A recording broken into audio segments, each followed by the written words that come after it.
nakumiro rwose kuko buryo ngo Perezida Eisenhower bivuga ko yahuye na aliens birumvikana inshuro zigera kuri 3 muri kuri nubwo hahise habaho nyine akwivuguruza ku ruhande rw'igisirikare ndetse ibyabereye muri Horseway birumvikana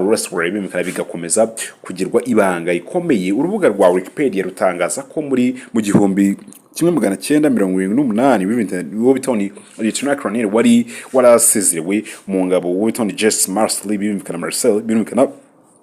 wageze ubwa mbere ahari ibisigazwa by'icyo kivejuru mu byukuri mu kiganiro bagiranye yemereye ubushakashatsi ku bintu